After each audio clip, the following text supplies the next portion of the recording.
De los operadores tenemos los operadores a nivel de bit o de desplazamiento, que están compuestos por el i, que realiza una operación de AND a nivel de bits.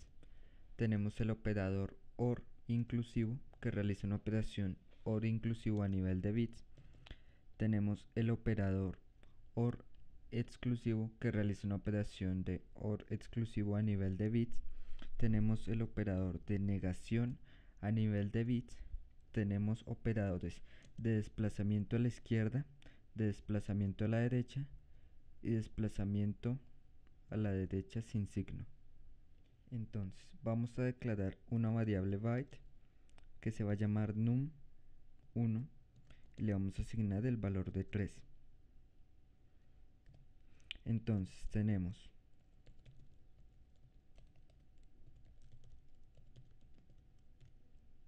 si usamos el operador de negación a nivel de bits,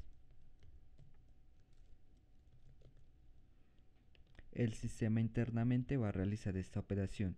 Sabemos que 3 es equivalente en binario a 11, pero también sabemos que byte es un tipo de dato que está compuesto de 8 bits, de manera que así está representado nuestro número 3 internamente.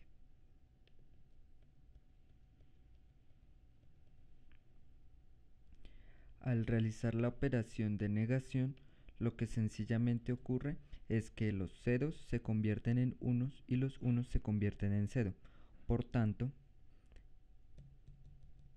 nuestro número resultante va a ser este. Como bien sabemos, 100 es equivalente a 4. Y el dígito inicial es el que nos determina el signo. Como este dígito es 1, por tanto va a ser negativo, es decir, menos 4. Ahora vamos a agregar otra variable del tipo byte que va a ser 5. Y vamos a realizar operaciones a nivel de bit entre ellas. Si hacemos num1 y num2, sabemos que num2 es equivalente a 5 y esto es equivalente a 1, 0, 1 en sistema binario. Al realizar la operación de i es muy parecida a la del condicional, de manera que suponiendo que 0 sea falso y 1 sea verdadero, para que la expresión completa sea verdadera, ambas tienen que ser verdaderas, de tal manera que nuestro 0 que es falso y nuestro otro 0 que es falso nos va a dar como resultado falso, que sería 0. De la misma forma, hasta acá todos van a ser falsos. Nuevamente, el 0 es falso y el 1 es verdadero, pero como ya habíamos dicho, para que esta expresión sea verdadera, ambos tienen que ser verdaderos, de tal manera que esto sigue siendo falso. De la misma manera acá, 1 es verdadero, pero 0 es falso. Y como ya habíamos dicho, tienen que ser ambas verdaderas. Esto es falso. Aquí por último tenemos que 1 es verdadero y 1 es verdadero. Y como ambas expresiones son verdaderas, entonces esto va a ser verdadero. Y bien sabemos que esto en sistema decimal va a ser 1. Lo ejecutamos y vemos que efectivamente es 1. Si usamos la operación de O inclusivo a nivel de bits, ocurre lo siguiente. Para que la expresión sea verdadera, únicamente uno de los dos tiene que ser verdad. Aquí tenemos 0 y 0. Ninguna es verdadera, de tal manera que esto sigue siendo 0. Aquí tenemos 0 y 1. 1 es verdadero, por tanto automáticamente esto vuelve esta expresión verdadera. 1 y 0. 1 es verdadero y 0 es falso, pero como solo necesitamos que 1 sea verdadero, esta es verdadera. Aquí tenemos que 1 es verdadero y 1 es verdadero, de tal manera que esta expresión también es verdadera. Esto nos va a imprimir en sistema decimal el número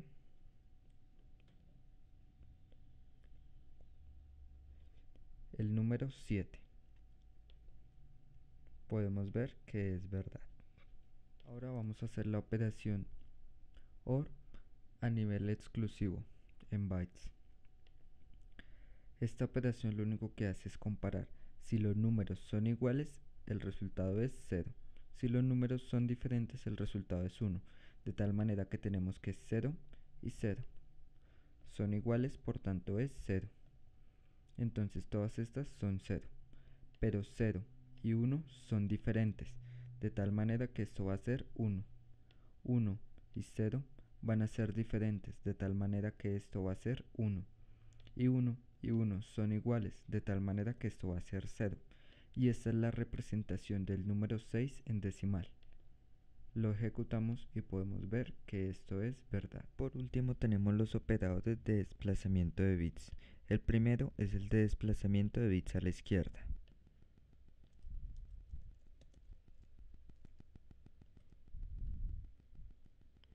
Para ello vamos a cambiar los tipos de datos a enteros.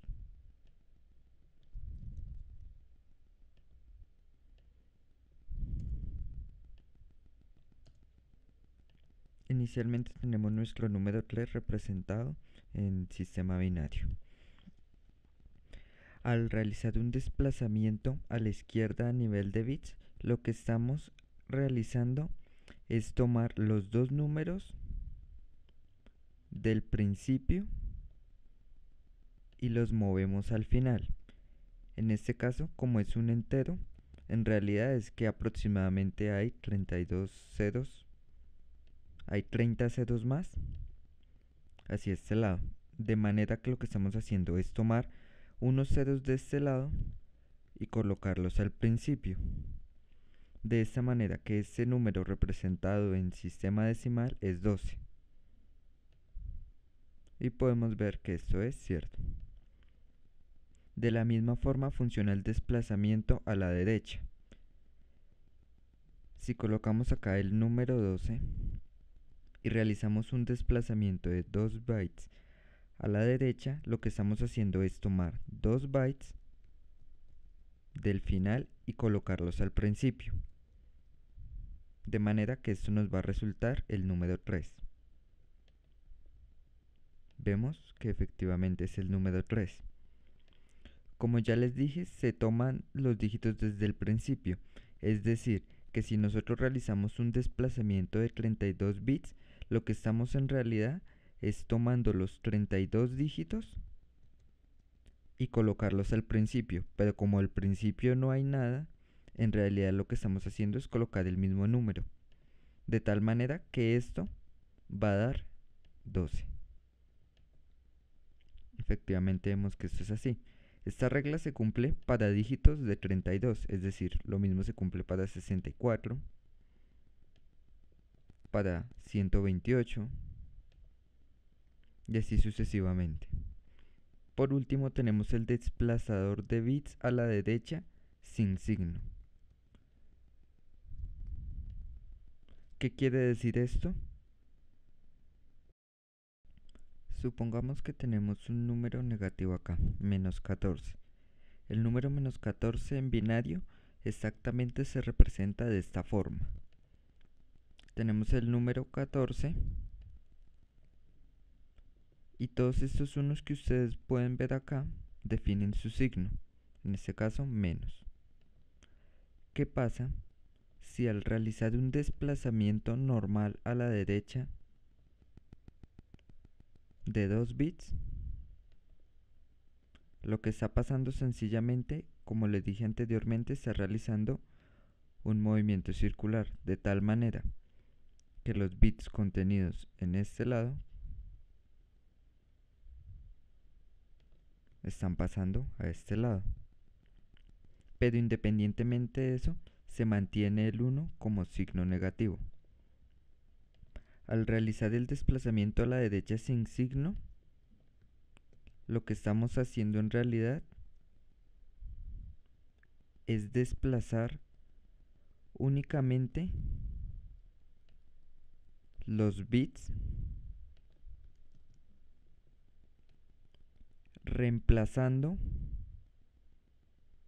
estos bits que definen el signo por bits normales, de tal manera que esto al principio tiene un bit 0, el cual indica que es un número positivo, y esto obviamente va a ser un número bastante grande.